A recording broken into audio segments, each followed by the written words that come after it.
day everyone, and welcome to another tutorial. Today we will be covering how to make a film look in Blender. Before we start, I want to say that this is not one of those effects that really stand out. This is something that will really reach into a nostalgic type of thing. It's a subconscious thing. It has to do with the comfort that is in watching something that is at a lower frame rate. So you can intensify this effect, you can turn it into a VHS effect, you can turn it into other types of film, you know, like old 70s and 60s type stuff that's really out of focus and that kind of stuff as well. So let's get started. Now, as you can see in the example that has been playing, this is not a very strong effect, but it is rather easy on the eyes. I think the reason that film does as good as it does is because it runs at 24 frames per second and not, you know, like 60 or 48 or anything like that. Not that there's a problem with that, but for people like me who are more used to the lower frame rates, the stuff that's at like 60 frames per second and higher tends to make me feel kind of seasick. So I really do prefer 24 frames per second. Let's start with our render settings for this project. As you can see, when I open my default project, you can see that I've got a camera, a lamp, not that these will matter. I've got some settings set up in the render layer settings, which opens by default. I want you to remove all of those and take these out as well. These are just precautionary measures. Post-processing, you need to turn both of those on since we'll be working through the compositor. Edge stays off. Output is fine. Remember to always output to an image sequence when you're applying effects to a video. It's just best practice. Set this to 24 frames per second. You can leave that at 50. That's okay. And we are good. Now delete everything in the scene and go into your sequence editor.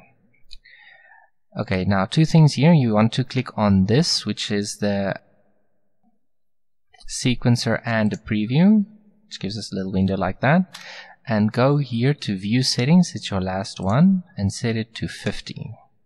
And now hide that again. Make sure it's on the first frame and say Shift A and insert image. Now I want you to select the footage that you've already converted to 24 frames per second, or you want to convert it live in Blender. I will warn though that if you do use Blender to convert frame rates, it's not perfect. For example, in this footage, it's a video you have seen before. It's where I did that style test for 2D stuff with an anime style background and stuff. It really turned out well. But it ran at 25 frames per second. And what Blender did when I converted it back to 24, or down to 24, sorry, it threw out 1 frame per second. So what it does is it plays very choppy towards the end. So that's why I say use something that has a much better method for frame conversion, frame rate conversion than what Blender can do. Something else you can try to do is to convert something from 25 to 48 and then from 48 down to 24. You can try to do something like that. That might give you a better interpolation. Anyway, let's get started. So with your sequence in, you know how many frames you have. So that's what we want to do here. Okay, now that we know, we can delete that. Make sure it's still on the first frame and now add the scene. See, it's just a default scene. There's nothing else there. It's just a one. Because if you want to use the compositor in the video sequence editor, you have to add the scene. And if you want to blend certain pieces of footage and stuff, all that you want to do with the compositor has to be done through scene strips. Okay, so now we can go to the compositor. As you can see, I've got a few default nodes here. I'm going to show you how to add the film effect as a default node. Delete everything except the composite node. That's good. Now, let's get started adding our image sequence. Always work from an image sequence. Trust me on this. While working on this project specifically, I tried doing this directly from a video, it would only use the frames where the codec would refresh the screen. Basically what a codec does is it moves blocks of pixels around to reproduce the next frame, reducing the size, the overall file size. And there are different keyframes within a video that you define when you encode the video with the codec. That interval will be the interval of frames that you see, and in my case it was like running at 7 to 12 frames per second. It was really poor. So work from image sequence is much better, much more stable. Okay, so with that in, let's change our render size. What you do is you click on scale and you say render size, and you'll see it pops down. The reason that happens is because we have adjusted it in here. You remember down here with the view settings, we set it to 50, and this is also at 50. At the end, we will be fine-tuning some things for full HD because some of the nodes just don't react properly to relative scale. So it's okay, we'll just be adjusting those. Okay. To get started with this effect, you need to add a few lens distortion nodes. The reason I say a few is because we really do need a few.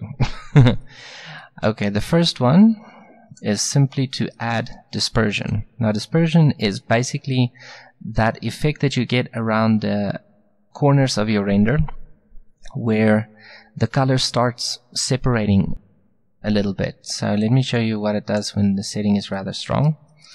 You can see that in the middle it's properly in focus and the colors break apart at the edges.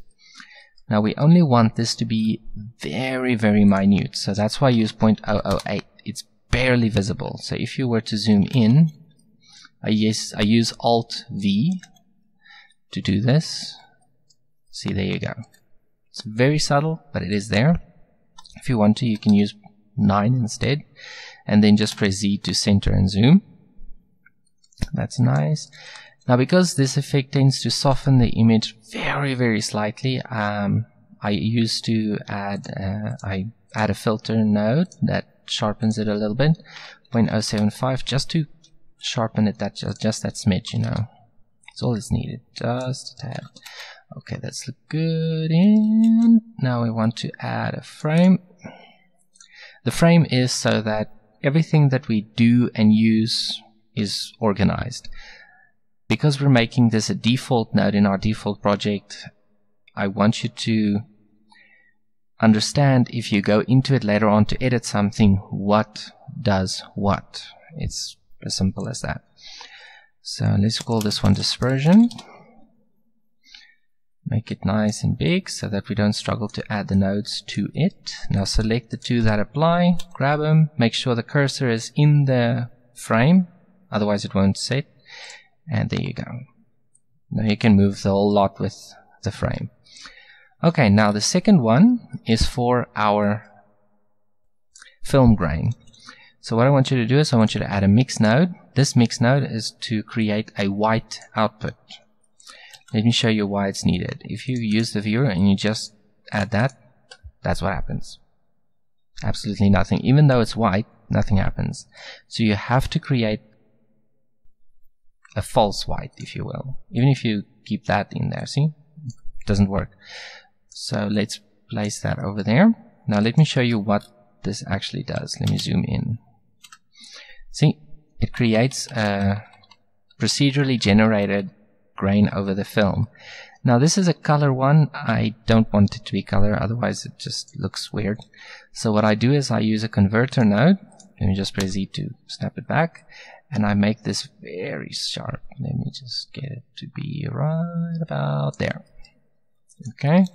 And now you can, if you want to, just increase the white slightly. Okay. And now we blur this. Let's use 0.25. I don't want it to be too big. I don't want it to be too small. I think 0.25 is a good size. And now we multiply this over our previous result. Whatever blend method you put in, the second one affects the first one. Think of the first one as your base and the second one your effect. Okay, let's adjust this quite a bit. I don't want it to be too strong, but I also don't want it to be too soft. Let's look at the sun. There's a segment where the sun comes in. If I can get it, then it will be great. I actually should write down which frame it's on so I can see later. Let me just get a pen. It's frame 797. 797. Or thereabouts. Let's just reduce this to be about 0.2. 0.2 is ideal. Okay. I'm happy with that. Now let's add another frame to encapsulate all of these. So go layout frame, call this one film grain. Oop, there we go. Now select all of these. Oh dear. I hate it when the shift doesn't hold. Okay, now grab and click. The way I grab it is I use the G button. Basically it's the same as in the 3D view, so you can keep doing it like that. Okay, now we're also going to be preparing a vignette. So we use the same white output in the other lens distortion node we added. Don't set it to fit, set the distort to 1, and you will see this if you add a viewer node to it. See, it's like this white circle. This circle we're going to be blurring to create our vignette. Setting it to 25. Looks great. Now we just need to reduce the white so that it does not create a bright spot in the center, because we're using overlay as our blend method instead of multiply. The reason I choose overlay instead of multiply is that the overlay has to affect the color of the image. Let me show you what I mean by that. Now at the moment you can see this is kind of purple. So now I'm going to quickly produce a result using multiply so that you can see the effect that it has. There is quite a difference. So multiply and click on that. You see what it does? It grays it out. It doesn't change the color, it just grays it out.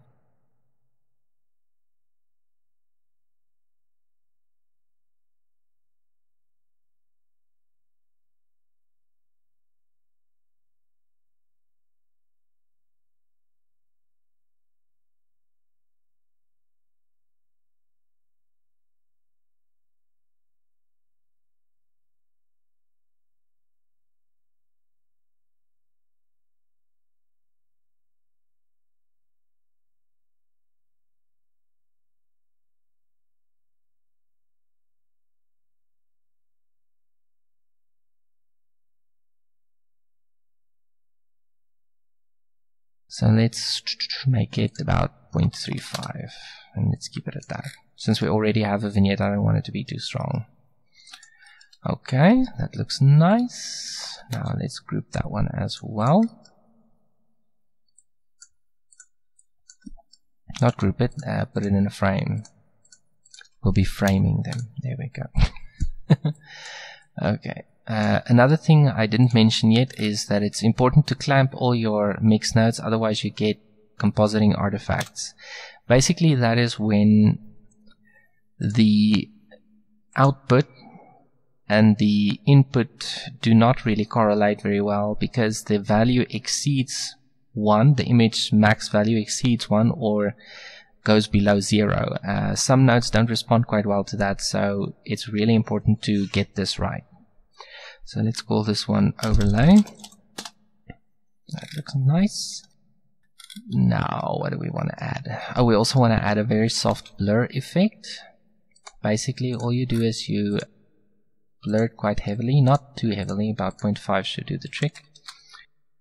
And you mix that in with the original.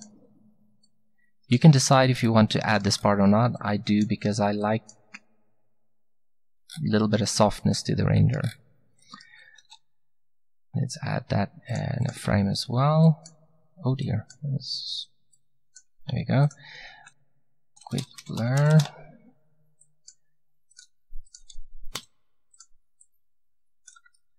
Okay, that looks very nice. Let's add a little bit of a sharpness to this one. Not too much, just a little bit. Let's make it also 0.1 or 0.75. I think 0.75 in this case would be better. 0.075. Yeah, that's good. So let's stick that in there as well. That looks good. We have to give our film a little bit of a color adjustment. This is purely to create that warmness that film typically has. So for the green we go for 0.771 and for the blue we go 0.680. This produces a peach color, a very soft peach color. Set your blend type to color, and there you go. You can see that it creates the sepia type tone. So you just set your factor to be 0.075 or slightly higher, slightly lower. It's up to you. I know that film has the propensity to have extraordinary saturation. It really does. It has very strong color characteristics. But I prefer muted tones over too high tones, you know what I mean? So I just boost the saturation a little bit after I added the color tone to it. So you can add another frame and call this color tone.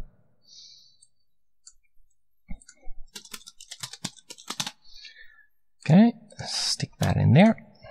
That is great. Now for the final step, we will be using a few blur and displacement nodes or translate nodes to split apart the colors on the horizontal axis or the x-axis. This creates that slight bit of color that you see on the right side of objects, especially darker objects. Creates a little bit of a light area over there. It's a very cool effect if you get it right. You can also use this technique to create an underwater effect. So that's just a quick tip over there. Okay, now get a translate node. This is for the green. Wrap it and put it on, I think it's -001. Let me just zoom in so I can see whether it is. Yes, it is. Okay, that looks nice. And let's add a blur node to the others. Fast Gaussian, relative Y. Let's make this, no, not that much. Go for 0.1, 0.2. I think, what about 0.3? 0.3 is a bit strong. Let's go for 0.12. Okay, that looks nice. Let's add this to the blue as well, but just on the y-axis, just so it's slightly separated. And oh dear, move that back. And now we can add another sharpen node under our filter, and set this to be 0.1.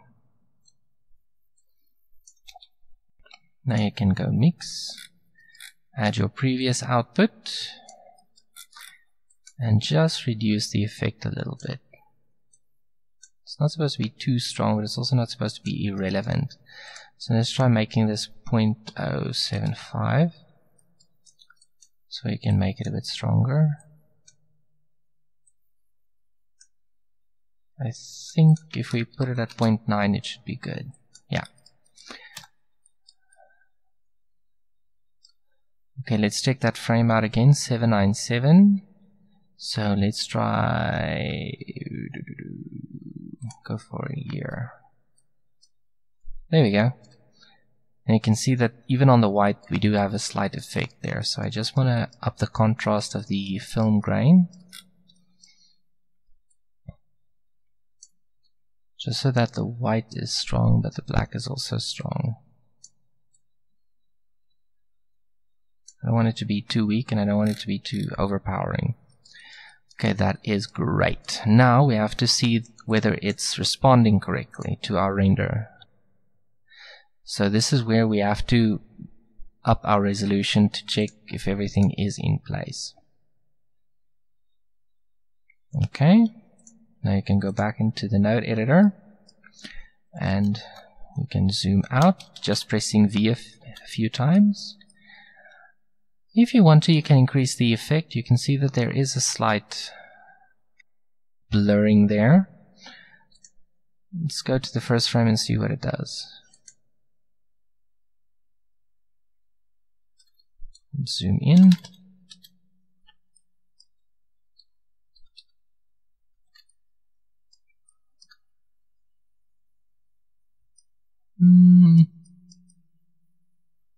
I think we can, right, something is up. It's not supposed to be a little bit out of focus. I'm going to go check out the settings again in here. It should be on full resolution, not partial. Okay, there's no proxy, no nothing. Just gonna click refresh, so it actually does refresh. And try again.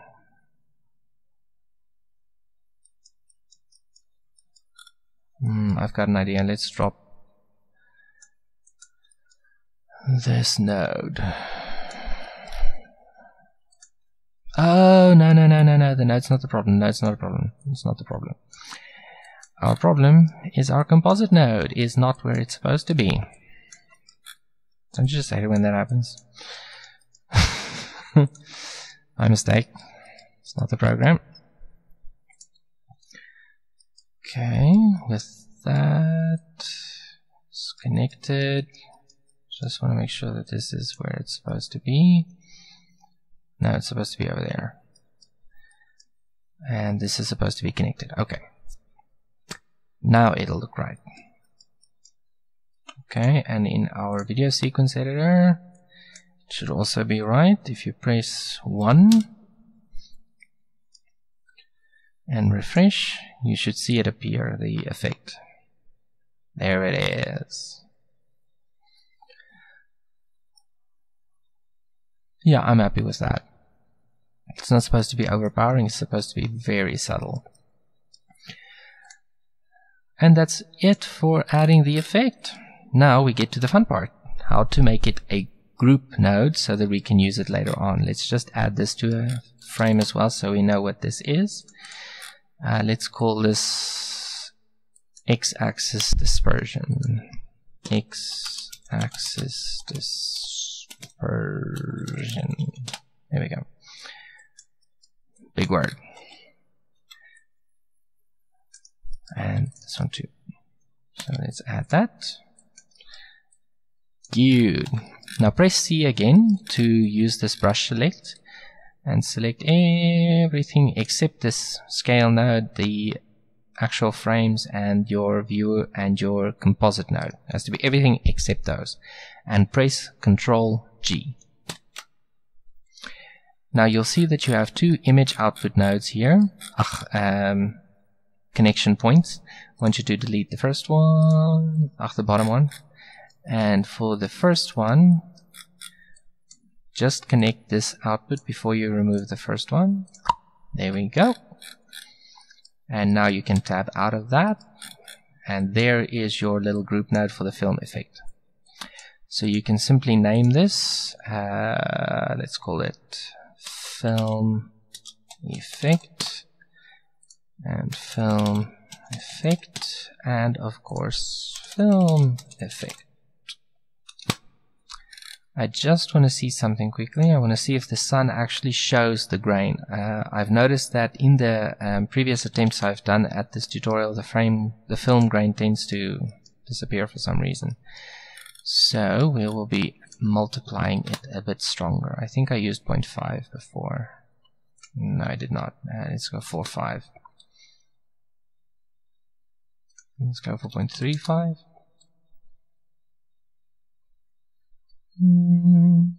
I'm happy with that. 0.3 is good. Okay. Okay, now there you have your group node. Let's just select these two and make sure that they're where they're supposed to be. Connect that to the composite. Otherwise it's not going to go through to the the sequence editor. And just make sure that you save often. So I'm going to save this as the tutorial project. There we go. Going to save that. And now I'm going to add this little node to be a default node for every project that I open. So that if I want to apply this effect even at 25 frames per second or higher, I have the option. So just going to click save, and I'm going to click new. Now remember where you saved that project. Now go into your node editor. Make sure all three are ticked. Not necessarily all three, but I have all three ticked by default. So now I'm going to go File, and I'm going to go Append. And I'm going to select my tutorial project. And in there you will see Node Tree. You click on Node Tree. It only shows your grouped nodes in this window. So you click on Film Effect. You add it. Now what it does is it adds it to the project, but it doesn't add it to your project in a functional way. It just makes it available. So what you do is you Shift A and you select Group, you select Film Effect, and you add it right there. Now to make it a default, it has to be added somewhere, and it has to be in use somewhere. That's why I added it and I placed it in there. So now I go back to my 3D view, I press Ctrl U to make it default view, and there we go. So now if you go out and you come back in, or just say File New, like that, you will see in the node editor, there it is. And it's functional too, let me show you. So if you were to set this at full HD and you were to add a monkey, press Ctrl 2 just to give it that subdivision surface. Let's give it a yellowish color, make the background nice and strong blue.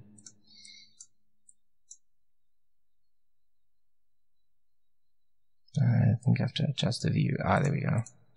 And this one also adjust the hue. That's a very strong blue. Yellowish monkey. Let's make sure that it does process compositing. Thank you. And we should be good. Let's just move the monkey slightly. There we go. And if you press render, you'll see that it does that. And now we can just add the film effect. Select view. No. There we go. And there you go. It's already applied. You can see it if you sorry, wrong way. You can see it in the unevenness of the color. You can see there are little grain dots over there. That's from the film grain. You can see the slight color separation on the eyes. It's there. It's finished. So now if you were to go in here, were to select the viewer node, see, there you go. In the result, viewer node. Definite difference. Let me show you a zoom. Viewer node, and the result.